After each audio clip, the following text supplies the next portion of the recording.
Maths for NEET का ये 6th lecture है जिसमें हम पढ़ने वाले हैं test for divisibility of numbers. कौन सा नंबर किससे डिविजिबल है या नहीं है ये जानने के लिए ये टेस्ट होता है, जो कि ज़रूरी है एचसीएफ और एलसीएम को पढ़ने के लिए। तो वो आज हम देखने वाले हैं इसको। सबसे पहले 2, और इसमें हम देखेंगे 2 से लेकर के 11 तक, बीच में 7 नहीं आएगा। तो इन सब का हम डिविजिबिलिटी टेस्ट देखेंगे। अब ये यहीं 11 तक ही क्यों देखते हैं, इसका ये मतलब ये होता है कि जैसे 12 है वो 6 × 2 है, तो कोई भी नंबर जो 6 से डिविजिबल है, और मतलब कि जब नंबर आपस में मल्टीपल होने लगते हैं ना तो उनका क्राइटेरिया बदल जाता है। यूजुअली हमें उसकी ज़रूरत नहीं पड़ती, वो आसान हो जाता है हमारे लिए, हम वो अपने आप सीख जाते हैं। तो इसलिए हम 11 तक देखने वाले हैं कि डिविजिबिलिटी टेस्ट कैसे करते हैं।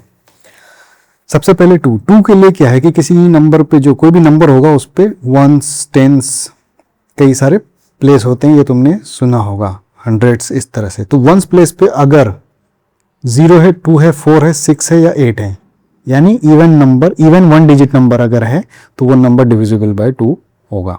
समझ में आई? जैसे 122 1s प्लेस पे क्या है 2, इनमें से है यस, तो ये डिविजिबल बाय 2 है। अब बड़ा से बड़ा नंबर ले लो 1332 4 6, ये डिविजिबल है क्योंकि लास्ट में 6 है, एक 1 डिजिट इवन नंबर है। ठीक है, वैसे ही 156 156 डिविजिबल बाय 2। अब 157 है नहीं है, क्यों? क्योंकि ये एक ऑड नंबर है। तो 1s प्लेस पे एक इवन नंबर होना चाहिए, या यूं सिंपली कह लो 1s प्लेस पे एक इवन नंबर होना चाहिए, या 1s प्लेस पे एक 0 2 4 6 8 में से कोई एक होना चाहिए, तो वो 2 से डिविजिबल होता है। अब 2 से डिविजिबल काफ़ी आसान है। तो अब नेक्स्ट जो हम नेक्स्ट 3 से डिविजिबिलिटी देखते हैं। ये वाला थोड़ा अच्छा है, कॉन्सेप्चुअल है। इसको देखने के लिए क्या करते हैं, कोई भी जो नंबर होता है हमारे पास उसके सारे डिजिट को जोड़ देते हैं। अगर वो जोड़ के 3 से डिविजिबल आए तो वो नंबर भी 3 से डिविजिबल होता है। सम ऑफ डिजिट्स 3 का मल्टीपल हो, कहने का मतलब वही है कि या सम 3 से डिविजिबल हो। तो जैसे एक नंबर है हमारे पास 1272, अब ये 3 से डिविजिबल है या नहीं है, इसको देखने के लिए सबसे सिंपल सब कुछ जोड़ दो। 1 + 2 + 7 + 2 3 10 2 12 12 3 से डिविजिबल है, ऑब्वियसली है, 4 आता है आंसर। तो इसका मतलब ये डिविजिबल बाय 2 है, 3 है। ठीक है, 4 के लिए क्या है, 4 के लिए है कि लास्ट 2 डिजिट अगर हमारा डिविजिबल है 2 से 4 से तो वो नंबर डिविजिबल होता है। ठीक है, जैसे 1, और ये चेक करते हैं 3 और मोर डिजिट, मतलब कि अगर कोई नंबर हमारे पास 3 या उससे ज़्यादा डिजिट वाला नंबर है तो उसमें उसके लास्ट 2 डिजिट को देखो, उससे हमें वो अगर 4 से डिविजिबल है तो हमारा नंबर 4 से डिविजिबल होता है।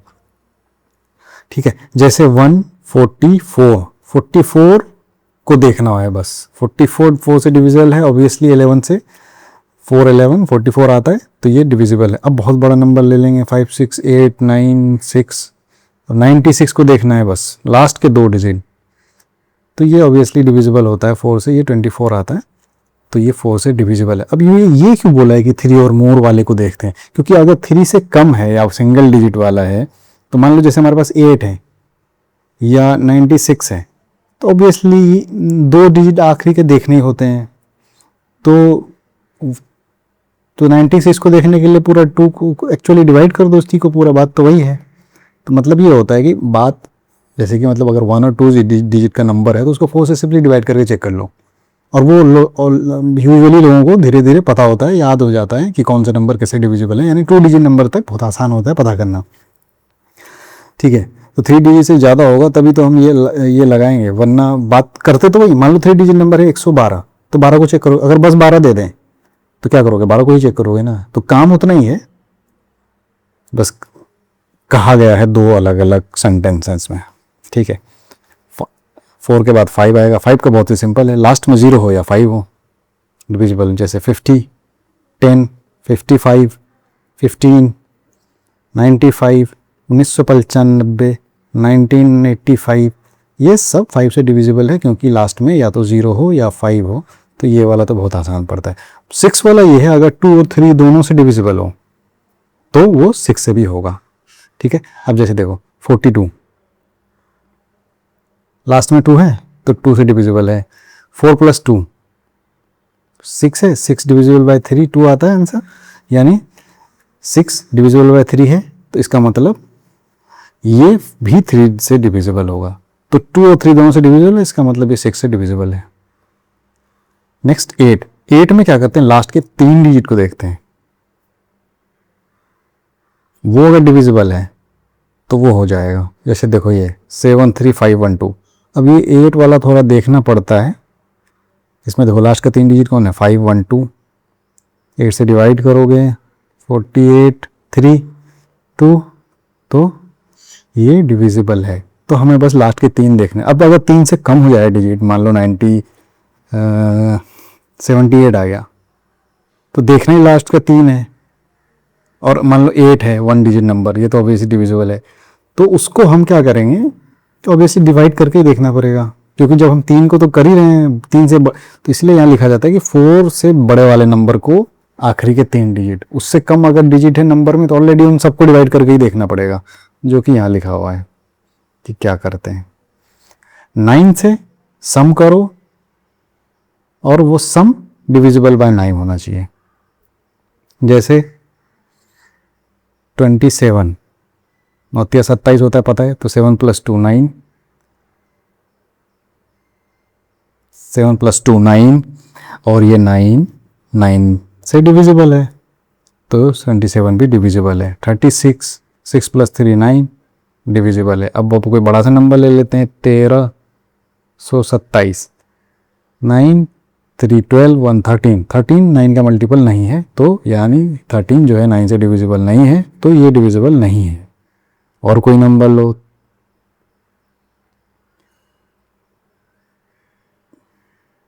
ये इतना बड़ा नंबर है, ये 4 6 13 5 18, 18 9 का मल्टीपल है, डिवाइडेड बाय 18 डिवाइडेड बाय 9 करोगे तो 2 आता है, इसका मतलब ये डिविजिबल है।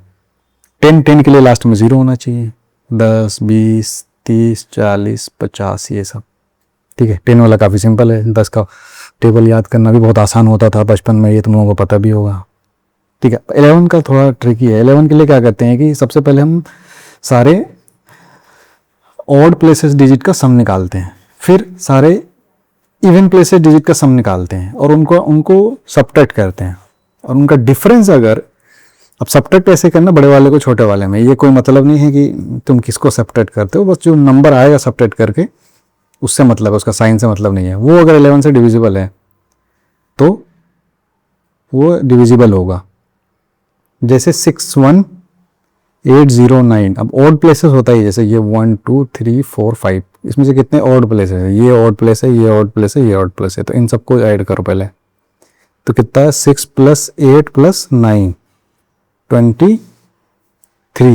उसके बाद इवन प्लेसेस 2 + 4 कितना हुआ 6, इनको डिफरेंस लो, इनका कितना आएगा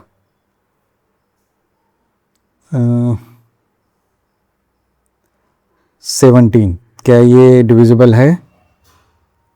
अच्छा ये 0 है, सॉरी ये 1 और 0 है, 2 + 4 तो प्लेस है, ये 1 + 0 है तो ये 1 आएगा, और जब ये करेंगे तो ये 22 आएगा, और 22 11 का मल्टीपल है, 11 × 2 मल्टीपल होता है, तो इसका मतलब ये 22 डिविजिबल बाय 11 है, जिसकी वजह से ये डिविजिबल बाय 11 है।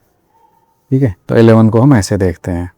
और जैसे कोई और नंबर जैसे 121, ऑड प्लेसेस 1 + 1 2, 2 माइनस ये इवन प्लेसेस वाला 2 0। अब देखो 0 भी कभी भी ध्यान रखना, 0 भी आ सकता है जब भी हम बोलेंगे ना डिफरेंस।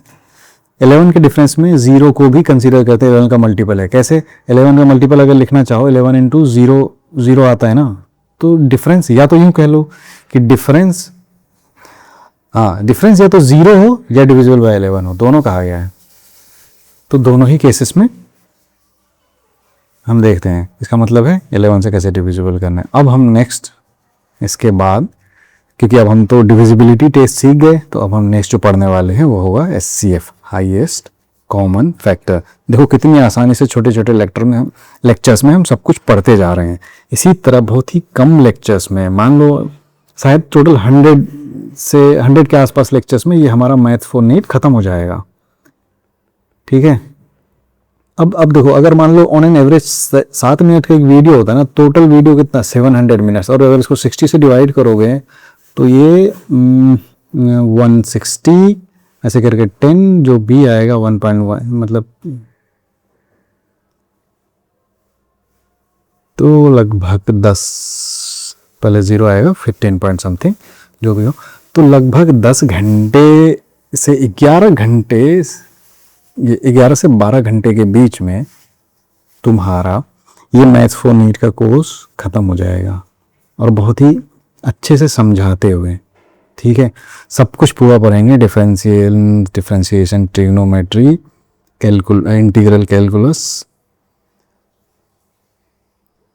इंटीग्रल कैलकुलस सब कुछ पढ़ेंगे कॉन्सेप्ट के साथ, ताकि हम फिजिक्स को आसानी से समझ पाएं और हम नीट फिजिक्स में 40+ क्वेश्चंस सही करके आए। यानी हमारा मतलब 160 to 180 का मार्क्स का फिजिक्स का टारगेट है। ये तभी पॉसिबल है जब तुम्हें फिजिक्स को पढ़ने के लिए जितनी मैथमेटिक्स की ज़रूरत है वो पता हो। ठीक है, तो अब नेक्स्ट वीडियो में हम देखेंगे हाईएस्ट कॉमन फैक्टर। देखते रहो वीडियो, और यार सब्सक्राइब करो, लाइक करो, कुछ और कोई डाउट हो तो कमेंट करो।